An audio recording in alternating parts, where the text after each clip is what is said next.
अयोध्या कांड। सुनहु भरत रघुबर मन माही, प्रेम पात्रु तुम सम कोऊ नाही। लखन राम सीत ही अति प्रीति, निसी सब तुम ही सराहत भीती। हे भरता ऐक, श्री रामचंद्रांच्या मनातही तुझ्यासारखा प्रेमापात्र दुसरा कोणीही नाही। लक्ष्मण, श्रीराम व सीता या तिघांची सर्व रात्र त्या दिवशी अत्यंत प्रेमाने तुझी प्रशंसा करण्यातच निघून गेली। जाना मरमू नहात प्रयागा, मगन होही तुम्हरे अनुरागा। तुम पर अस सनेहू रघुबर के, सुख जीवन जग जस जड नरके। प्रयागराजामध्ये जेव्हा ते स्नान करीत होते त्यावेळी मला त्यांचे रहस्य समजले। ते तुझ्या प्रेमात मग्न झाले होते। तुझ्यावर श्रीरामांचे इतके अगाध प्रेम आहे की विषयासक्त मनुष्याचे जगातील सुखमय जीवनावर असते तसे। यह न अधिक रघुबीर बडाई, प्रणत कुटुंब पाल रघुराई। तुम तौ भरत मोर मत एहू, धरे देह जनु राम सनेहू। ही काही श्री रघुनाथांची फार मोठी थोरवी नव्हे, कारण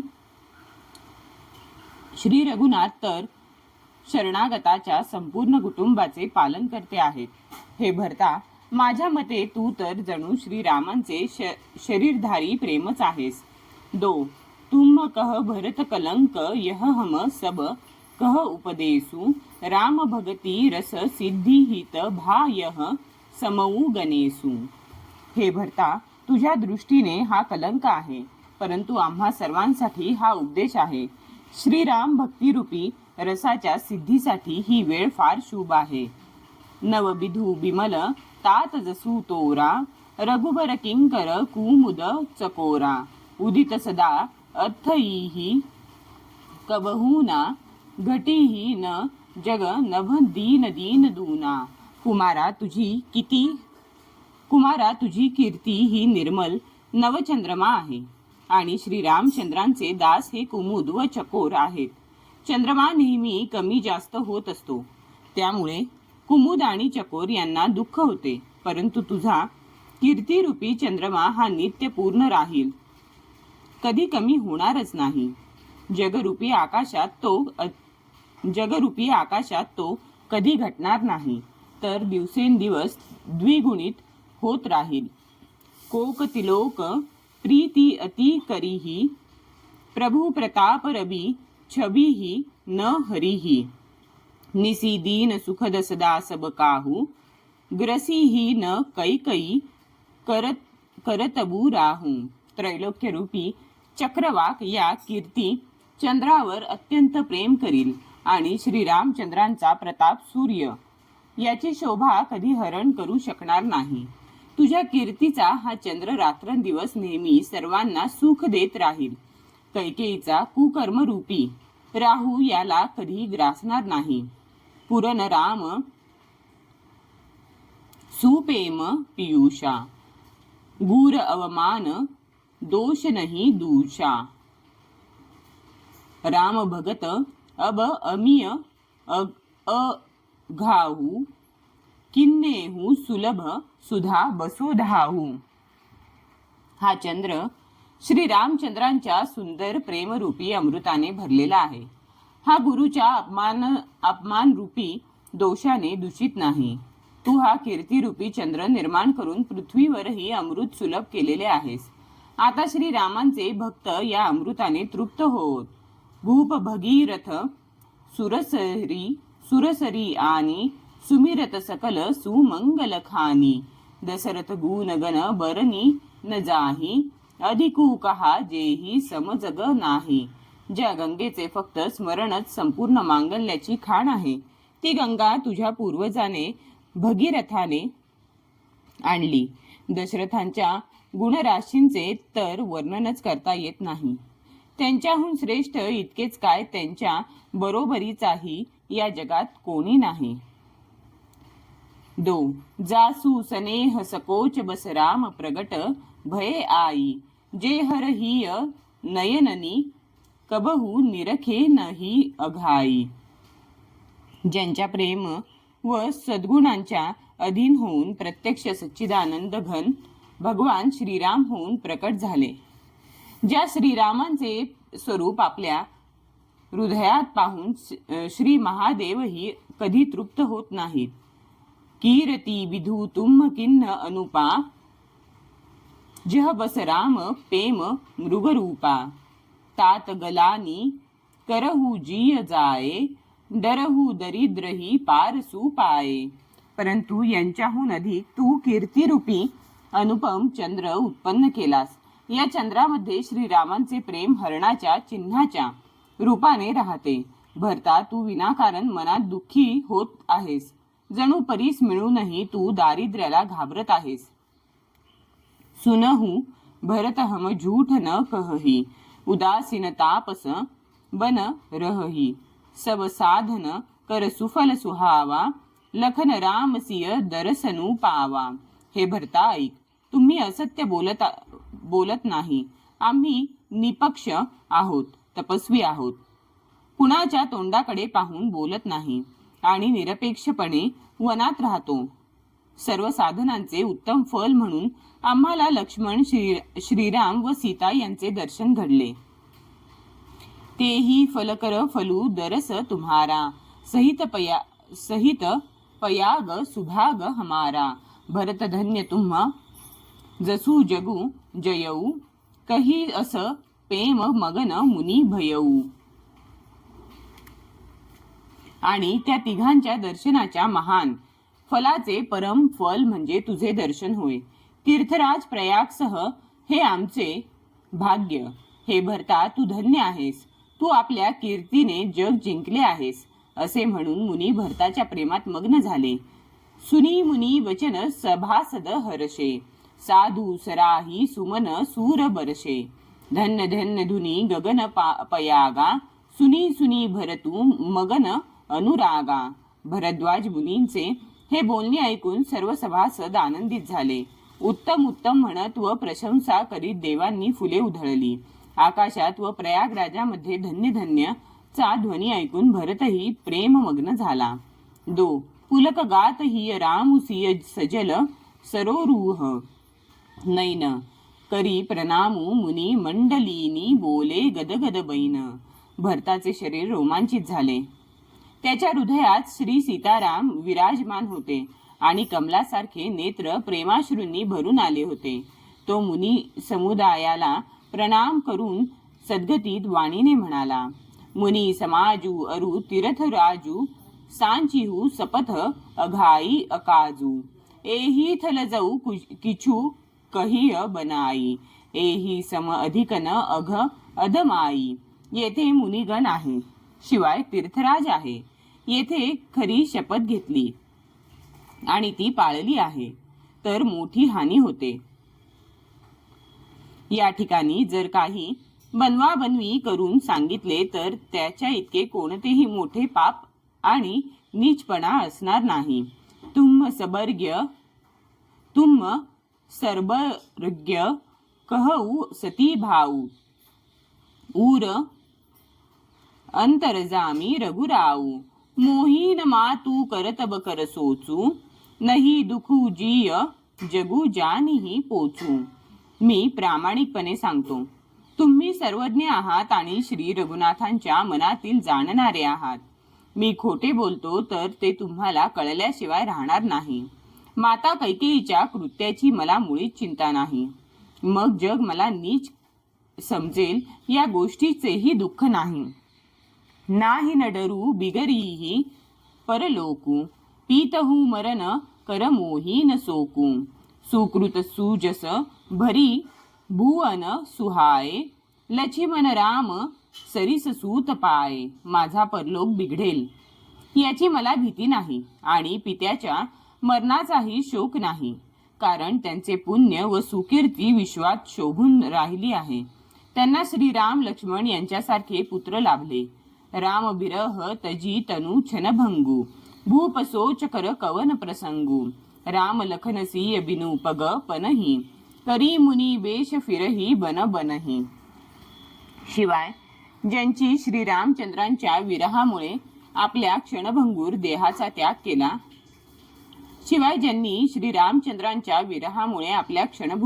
क्षणभंगूर देहाचा त्याग केला, अशा राजांविषयी शोक का करायचा?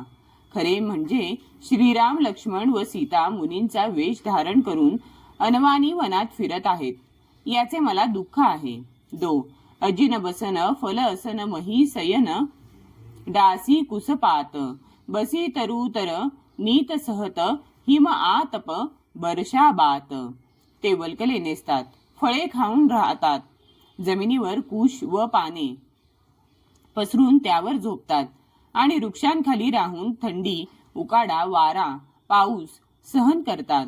एही दुःख दाह दहई दीन छाती, भूक न बासर नीद न राती. एही कुरोग कर औषधू नाही, शोधेऊ सकल विश्व मन माही. या दुःखाच्या झळीने एकसारखे माझे अंतःकरण जळत आहे. मला दिवसा भूक लागत नाही की रात्री झोप येत नाही. मी मनातल्या मनात सर्व जग धुंडाळले, परंतु या रोगावर कोठेही औषध नाही. मातू कुमत बढई अघमूला, तेही हमार हित किन्न बसूला. कली कुकाठ कर किन्न कुजंत्रू, गाडी अवधी पढी कठीण कुमंत्रू. आईचा कुविचार हा या पापांचा मूळचा सुतार आहे. त्याने आमच्या हिताची तासणी तयार केली. तिने कलहरूपी किडक्या लाकडापासून दुष्ट यंत्र जमिनीत पुरायचा खुंटा तयार केले आणि 14 वर्षांचा काळरूपी अघोर कुमंत्र फुंकून ते यंत्र पुरून ठेवले. मोही लगी यहू कुठाटू, तेही ठाटा, घालेसी सब जगू 12 बाटा. मिटई कुजोगू राम फिरी आए, बसई अवध नहीं आन उपाय. त्याने माझ्यासाठी हा अमंगल थाट सजविला आणि साऱ्या जगाला छिन्न भिन्न करून नष्ट केले. हा कुयोग श्रीरामचंद्र परत आल्यावर नष्ट होऊ शकेल, मगच अयोध्या नांदू शकेल, दुसऱ्या कोणत्याही उपायाने नाही. भरत बचन सुनी मुनी सुखू पाई, सबही किन्नी बहु भाती बडाई. तात करहू जनी सोचू विशेषी, सब दुखू मिटीही राम पग देखी. भरताचे बोलणे ऐकून मुनींना आनंद वाटला. सर्वांनी भरताचा अनेक प्रकारे गौरव केला. मुनी म्हणाले, भरता, जास्त चिंता करू नकोस. श्री रामचंद्रांच्या चरणांचे दर्शन होताच सर्व दुःख नाहीसे होईल. 2. करी प्रबोधू मुनीवर करे कहेऊ. करी प्रबोधू मुनीवर कहेऊ, अतिथी प्रेम प्रिय होहू. कंदमूल फल फूल हम देही, लेहू करी छोहू.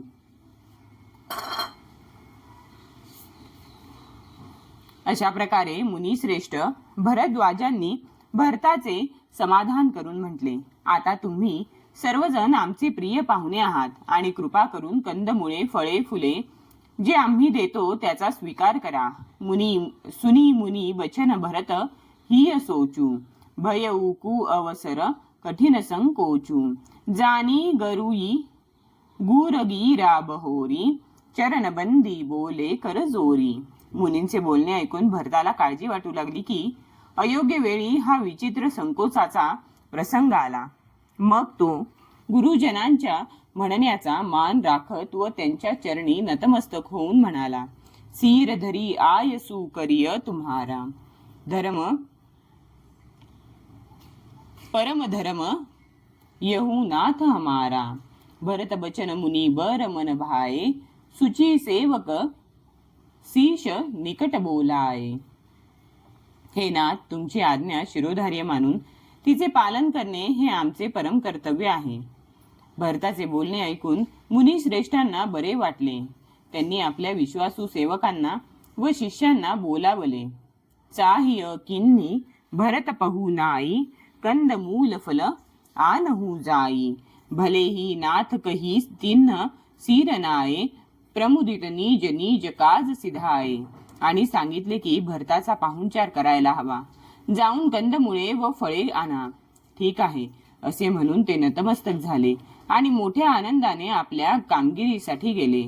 मुनीही सोच पाहून बडनेवता, तसी पूजा चाहिय जस देवता. सुनी रिधी सिधी अनिमादिक आई, आयसू होई सो करही गोसाई.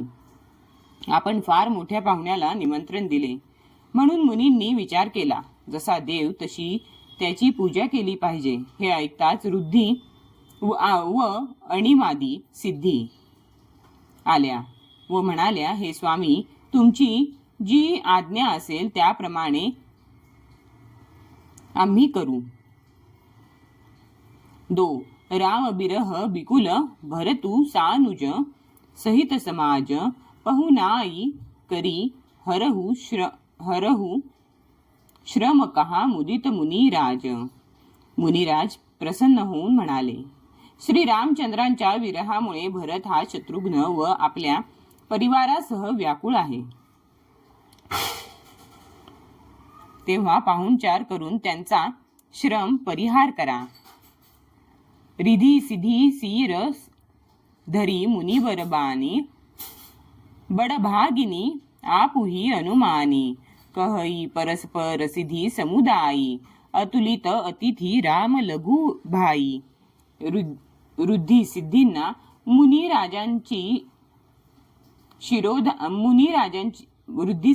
मुनिराजांची आज्ञा शिरोधार्य मानण्यात धन्यता वाटली. सर्व सिद्धी आपसात म्हणू लागल्या की श्री रामचंद्रांचे लहान बंधू भरत हे असे अतिथी आहेत की त्यांची तुलना कोणाशीही करता येणार नाही.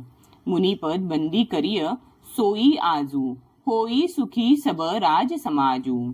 असं कही रचेऊ रुचिर गृह नाना, जेही बिलोकी बिलखाही बिमाना. म्हणून मुनींच्या चरणांना वंदन करून आज असे केले पाहिजे की या सर्व राजपरिवाराला सुख लाभेल. असे म्हणून त्यांनी पुष्कळ सुंदर घरे तयार केली, ज्यांच्या पुढे राजमहालही तुच्छ वाटावेत. भोग विभूती भूर भरी राखे, देखत जन्नही अमर अभिलाषे. दासी दास साजू सबलिन्हे, जोगवतरही मनही मनु दिन्हे. त्या घरांमधून पुष्कळ असे भोग पदार्थ व थाटमाट करून ठेवले. ते पाहून देवांनाही हेवा वाटला. दास दासी सर्व सामग्री घेऊन मनपूर्वक पाहुण्यांच्या आवडीप्रमाणे करू लागल्या. सव समाजू सजी सीधी पलमाही, जे सुख सूरपुर सपनेहू नाही. प्रथमही बास दिये सबकेही, सुंदर सुखद जथा रुची जेही. जे सुखाचे सामान स्वर्गामध्ये स्वप्नातही असणार नाही, ते सर्व सिद्धींनी क्षणात भरून ठेवले. प्रथमतः त्यांनी सर्वांना त्यांच्या आवडीप्रमाणे आरामराशी निवासस्थाने दिली. 2 बहुरी सपरिजन भरत कहू ऋषी अस आयसू दिन्ह, विधी बीसमय दायकू बिभव मुनिवर तपबल किन्ह. त्यानंतर भरताला कुटुंबासह राहण्यासाठी जागा दिल्या, कारण ऋषींनी तशी आज्ञा केली होती. आपल्या सर्व सोबत्यांना आराम मिळावा असे भरताला वाटत होते. ते जाणून मुनींनी प्रथम त्यांची व्यवस्था करण्यास सांगितले होते. मुनिश्रेष्ठ भरद्वाजांनी आपल्या तपोबलाने ब्रह्मदेवांनाही थक्क करून सोडणारे वैभव भरून टाकले होते. मुनी प्रभाऊ जब भरत बिलोका सब लघु लगे लोकपती लोका सुख समाजू नहीं जाई बखानी देखत बिरती बिसारही ज्ञानी. मुनींचा प्रभाव जेव्हा भरताने पाहिला तेव्हा त्याला इंद्र, वरुण, यम, कुबेर इत्यादी लोकपालांचे लोकही तुच्छ वाटले. ज्ञानी लोक सुद्धा जी सुखे पाहून वैराग्य विसरून जातात त्या सुख सामग्रीचे वर्णन काय करावे. आसन सयन सुबसन बिताना बन बाटिका बिहग मृगनाना सुरभी फूल फल अमीय समाना बिमल जलाशय विविध विधाना. आसने, शय्या, सुंदर वस्त्रे, चांदवे, वन, बागा, तऱ्हेतऱ्हेचे पक्षी व पशु, सुगंधित फुले आणि अमृतासारखी स्वादिष्ट फळे, अनेक प्रकारचे तलाव, विहिरी इत्यादी निर्मल जलाशय, असनपान सुची अमीय अमीसे देखी लोग सकुचात जमीसे सूर सुरभी सूरतरु सबही के लखी अभिलाषू सुरेश सची के. आणि अमृतासारखे खाण्यापिण्याचे पवित्र पदार्थ होते. ते पाहून सर्व लोक विरक्त मुनींसारखे संकोचत होते. सर्वांच्या राहण्याच्या जागी कामधेनू व कल्पवृक्ष होते. ते पाहून इंद्र व इंद्राणी यांना सुद्धा लोभ सुटला. ऋतु बंसत बह त्रिविध बयारी सब कह सुलभ पदार्थचारी स्त्रकश्चंदन बनितादिक भोगा देखी हर्ष विस्मय बसलोगा. वसंत ऋतू होता. शीतल, मंद व सुगंधित अशा तिन्ही प्रकारचे वारे वाहत होते. सर्व जणांना धर्मादी चारही पदार्थ सुलभ होते. माला, चंदन, स्त्रिया इत्यादी भोग पाहून सर्व लोकांना हर्ष व विस्मय वाटत होता. 2 संपती चकई भरतू चकमुनी आयस खेलवार तेही निसी आश्रम पिंजरा राखे भा भिनुसार. ती भोग विलासाची सामग्री चकवी होती आणि भरत हा चक्रवाक. मुनींची आज्ञा हा खेळ होता. त्या खेळात त्या रात्री आश्रमरूपी पिंजऱ्यात दोघांना बंदिस्त केले होते. चक्रवाक पक्षी व पक्षिणी यांचा रात्रीच्या वेळी संयोग होत नाही. त्याप्रमाणे मुनींच्या आज्ञेने रात्रभर भोग पदार्थ उपलब्ध होते, परंतु भरत मनाने सुद्धा त्याला शिवला नाही. मासपारायण 19वा विश्राम.